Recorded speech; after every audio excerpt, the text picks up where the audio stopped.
good day, viewers, and welcome to the Sport Wrap Show. I'm your host, Brian Munango, updating you with the latest sports news. I think this past 2 weeks or 10, 14 days have been most probably one of the busiest weeks and weekends that we have had in sports in Namibia. I must admit the AUSC Region 5 Youth Games did not disappoint with keeping us all busy, but it was all for a good cause and we all enjoyed ourselves seeing teams claim victory in many competitions. Angola making it to the semi-finals, to the final of the under-20 competition for the first time in 14 years. Champions winning back-to-back, Zambia doing it back-to-back, South Africa again doing it back-to-back. So I think this was one of the great events that we did host. Exciting. And then on top of that, the FIFA Club World Cup also brought a lot of excitement. Chelsea beating Champions League champions Paris Saint-Germain 3-0. That was a very shocking result in itself. South Africa Springboks putting on a show against Italy, winning 45-0 without a response from the Italians. I mean, the Italians did come to our house, defeat us, but Springboks showed them another level of rugby. Well, viewers, we're going to be talking about all that on today's show. The medal count, it's all coming. So please stay tuned as we get right into the hit list.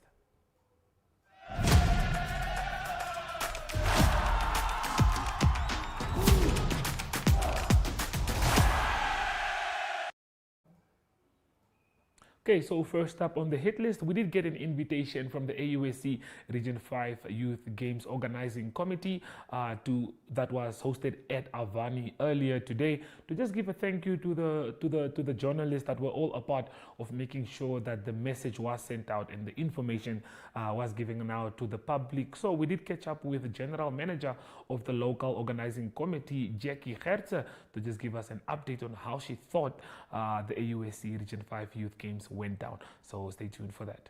Yeah, no, thank you so much. First of all, thank you to all media, including you, Sports Rep. We really followed your site, and we're happy that you following us as Region 5, you being, the heart of the nation in terms of reporting online.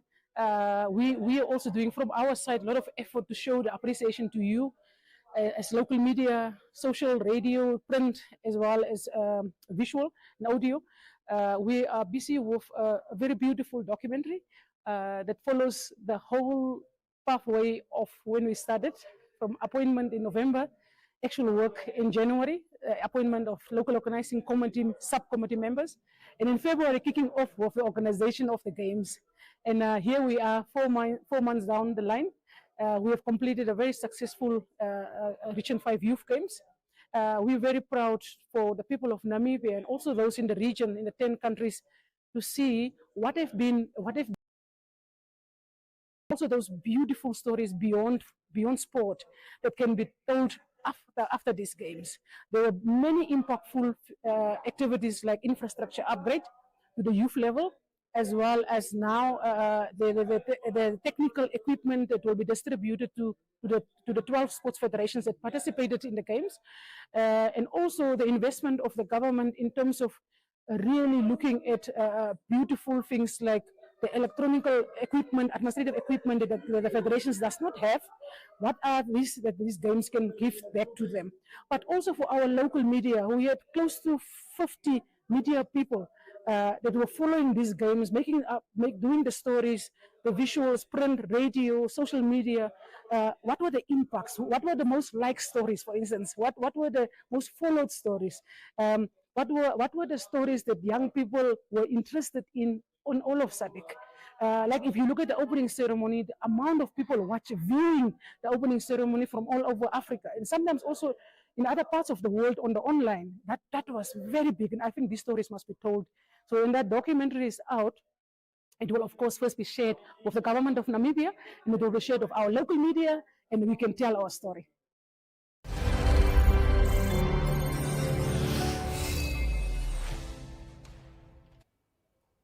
Well, that was Miss Jackie Hertz, the general manager of the local organizing committee. Very good words from her, giving a shout out to Sports Rap. We do what we can, we try, and we make sure we get sports, local sports, and international sports covered.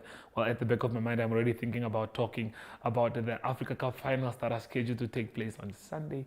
I am very excited, but we do put a horse on that. We'll talk about that a little bit later. For now, we focus on the Under 20 COSAFA Championship that took place in Namibia as part of the Region 5 Youth Games, with Zambia's women defending the title successfully and South Africa's men also defending the title successfully. Namibia, unfortunately, dropped out in the third place playoff as we lost to Botswana 1-0 in a very, very tight game that could have gone either way, and the head coach of Namibia, Errol Damasep, wasn't impressed with some of the decisions that were given by the referee.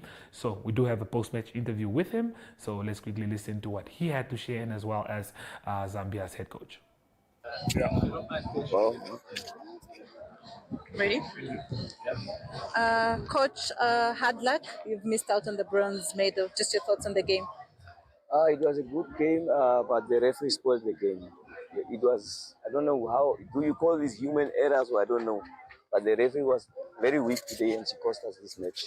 I won't blame my players. We came out with a game plan and we played excellent, and the referee spoiled the game. Okay. Are you disappointed being a host nation bowing out of the tournament without a medal? Yeah, very disappointed. But what I will emphasize that it was not supposed to end like this. And it's a referee that cost us once again. Okay. And generally, how was the competition in this year's COSAFA Youth Championship? The competition was very good. It was very intense. 95% of my players are still under 17, so I think next year will come stronger. They still have 3 years to play the same competition, so it's a building process and we are developing them. Positives you've picked out from this tournament? Positives, yeah. It's a good exposure to the young ones to play against other nations. Yeah, that's a big positive, and they are now getting used to the international stage.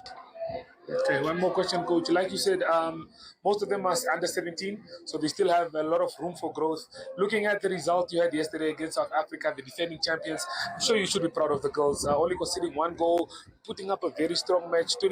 Less than 24 hours later, showing up here again. Like you said, maybe the ref cost you the game, but just tell us how proud of the girls are you seeing the results yesterday and today, and can you touch on the few things that you feel could have gone a different way? Yeah, I'm very proud of my girls. The way they fought yesterday, plus today.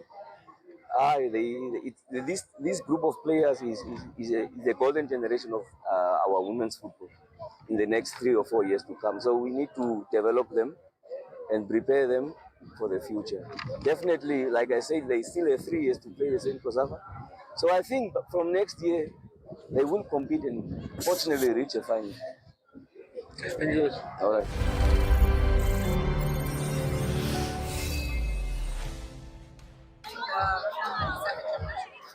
Thank you very much. I feel so happy. You know, it was a tough game. Playing the same team in the group stage and in the finals, they already know our weaknesses and our strengths. So where do you think you won the game today, looking at how you played in the first half and the second half? I think in the second half, I just told them to be calm and to stay focused and utilize the chances that we are going to have in the second half. Winning the championship back to back, how's the feeling, and also what does it say about the team? It feels so happy, and the team, I think, they know that now they are getting there. To do a back-to-back, it's not easy, so they have just to stay focused. Okay, Coach, one question from me is you guys have been very dominant in this competition, scoring a lot of goals in the group stages. Crossing over the line against a tough South African side, how proud are you of your goals?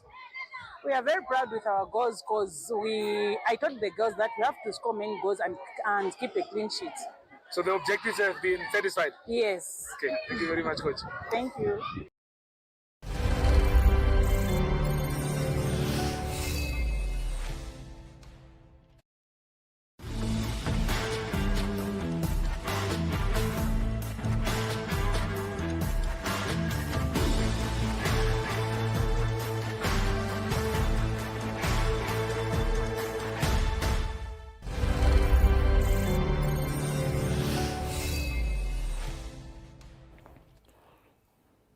Huge congratulations to Zambia for securing the title and for South Africa as well for coming out on top with the men's football. Huge congratulations to Botswana who put on a tough match against Namibia, winning that match 1-0.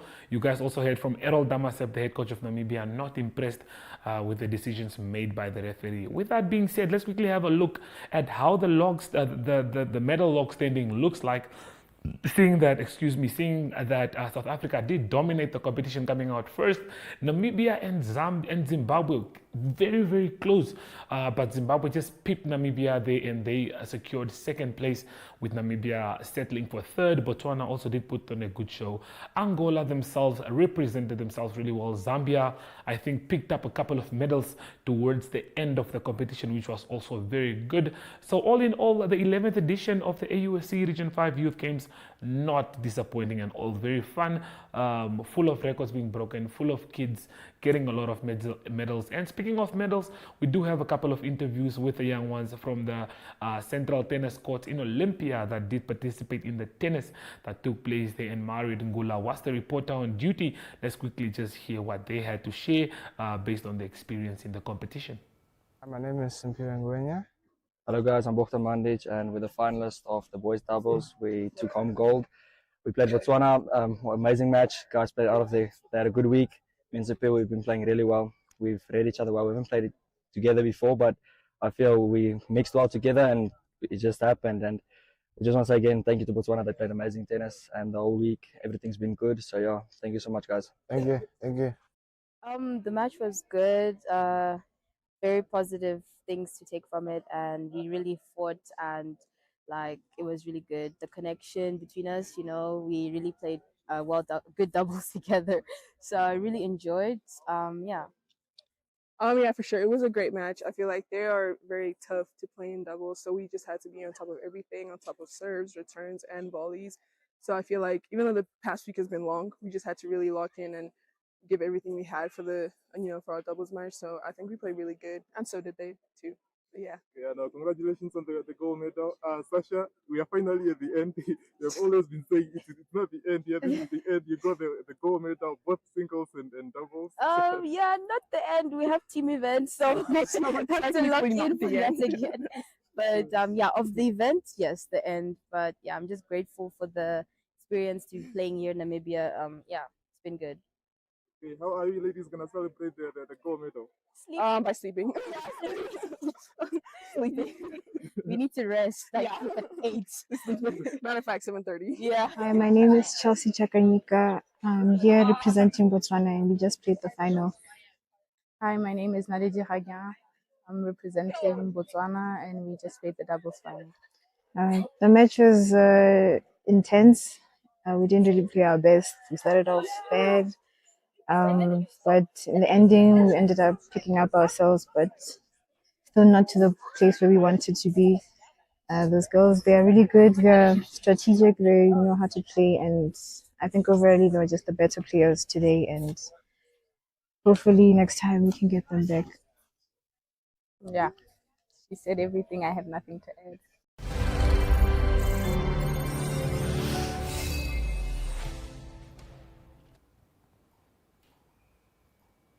Well, viewers, over 10 countries participated in this competition. Over 2,000 kids were here in Namibia to just take part in the AUSC Region 5 Youth Games, the 11th edition. And at the end of the day, I think it was a success. Everyone walked away happy. South Africa did dominate. And shout out to the top 3, South Africa, Zimbabwe, and Namibia finishing in the top 3. As a host country, not too bad at all. So viewers, we'll be going for a short break. And after the break, we'll be back with the Africa Cup match highlights between Namibia and Algeria. So please do stay tuned. We'll be right back.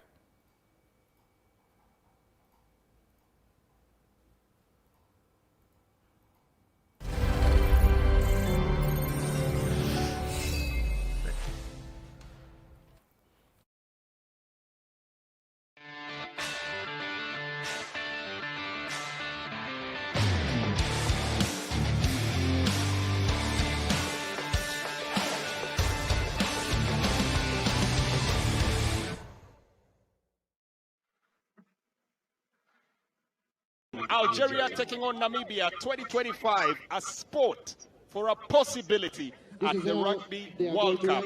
And Algeria do line up with a formidable lineup in here, of course, Julian Caminati. But Namibia with a lot of chances in there. And Danko Berger will be one of those that everybody will be keeping an eye on for this particular matchup. Jermaine. Contest from these two teams, kick in open play, and then you can have your runners up to chase that ball. The chase this time from Namibia not as good as the one from Algeria, but this is the contest, the kind of context you expect from the highest ranked teams playing for a place at the World Cup. Andre van der Berg looking to provide options alternatively on the boot here, but now for the moment Algeria looking to secure the turnover. A little too enthusiastic in their approach, and they'll get penalized for this instance. Aymeric Tronk was isolated in open space, and Prince Goseb wastes no time pointing for the uprights. Aymeric Tronk, strong carry, but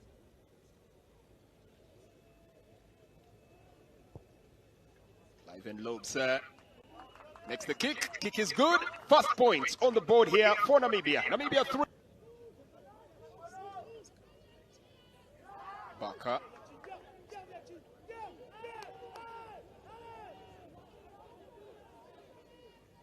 Now the ball is in, trying to battle for their way in here.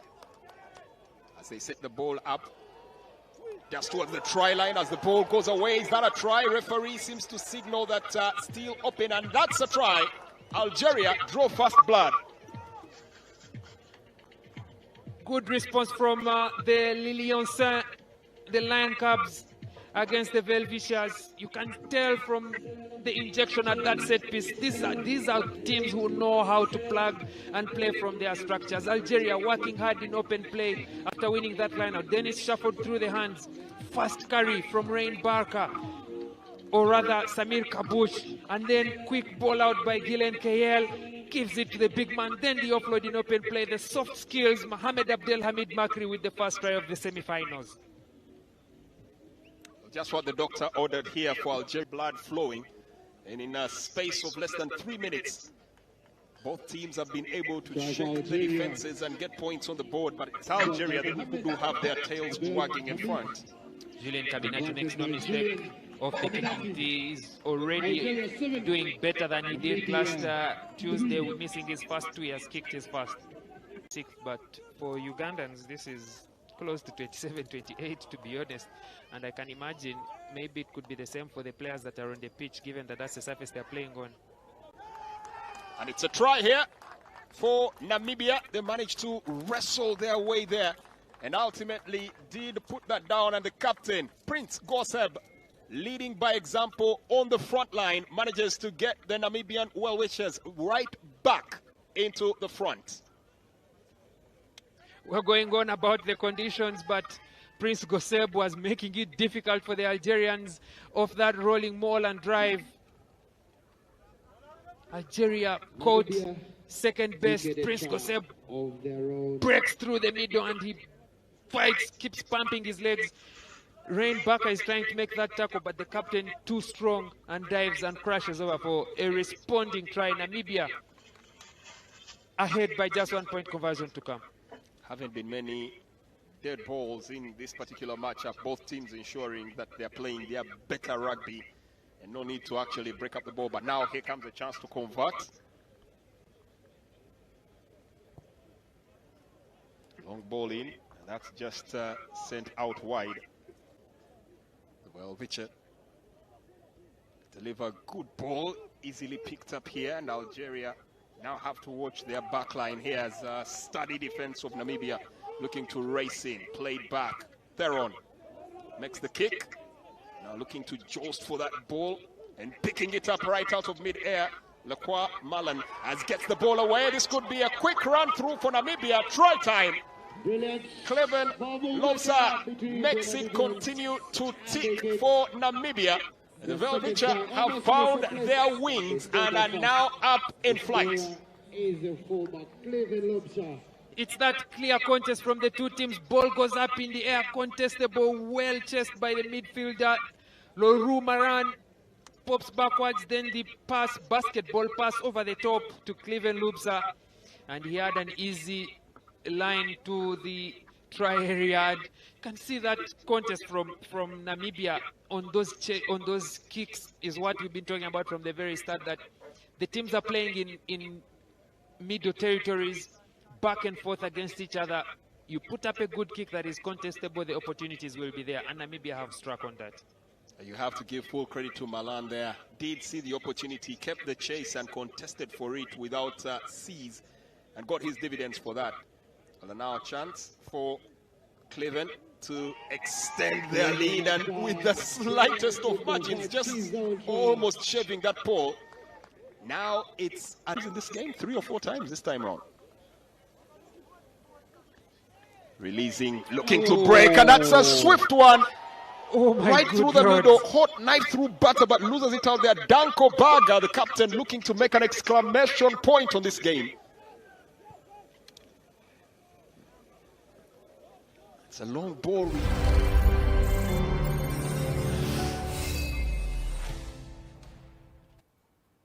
Let's have a look at the full-time slide to just show how that game went.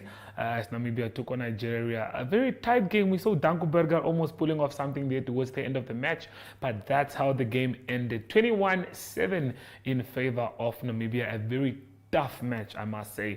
And now the finals are set, and we are set to take on the mighty defending champions, Zimbabwe.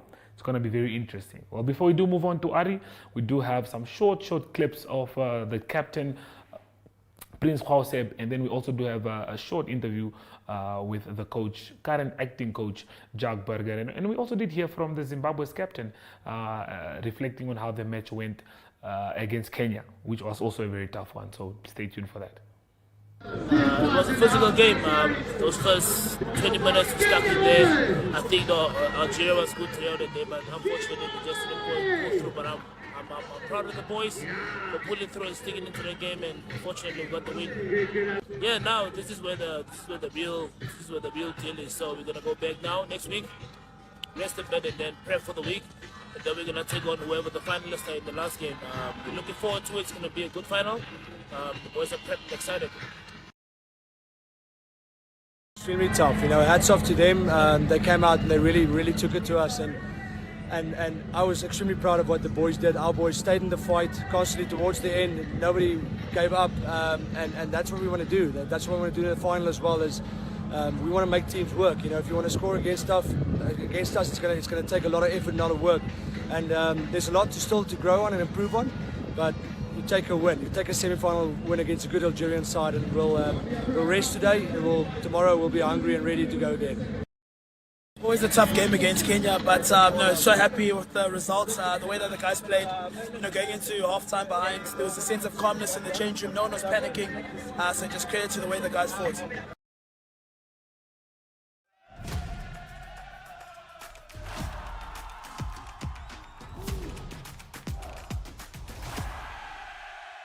Good day everyone, time for international sports news, and starting off with soccer news first. It is the Club World Cup that was completed. It's the English Premier League club Chelsea. They're the champions. They beat PSG Paris Saint-Germain in the final. That was in the United States, close to New York. They won by 3-0, and it was quite a comprehensive performance also by Cole Palmer. And Cole Palmer of Chelsea scored 2 goals, and he also assisted in 1 goal, and that was for a man of the match performance. So great performance by Chelsea. They only had 33% of the possession, and it was PSG that came into the final as favourites, having beaten Real Madrid in the semi-final by 4-0. But Chelsea the winners, and they also earned $114 million, and that was for the winner's check and also bonuses throughout the tournament. On to tennis news. Wimbledon that was completed over the weekend, and it is Jannik Sinner. He won the men's division. He beat Carlos Alcaraz in the final by 4-6, 6-4, 6-4, and then also 6-4 in the 4th set.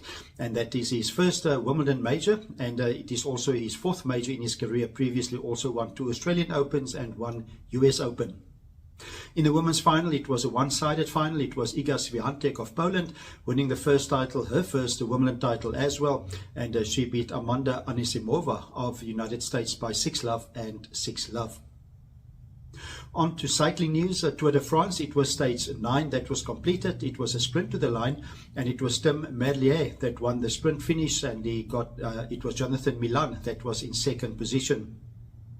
In the general classifications, it is still Tadej Pogačar, the defending champion, leading. He's leading by 54 seconds over Remco Evenepoel. And it is the next stage, stage 10, that will be a difficult stage. There will be 8 categorized climbs. It is in the mountains, and it is 163 kilometers. That is Tour de France stage 10. To conclude today's international sports news, it is rugby news. The next rugby test for the Springboks will be against Georgia. They completed the 2 tests against Italy. They won the series 2-0. The second test, the Springboks won by 45 points to 0. That was in Gilberta to win the series 2-0. So that is international sports news for today. Hope you have a great sport day, and we talk international sport again tomorrow. Goodbye.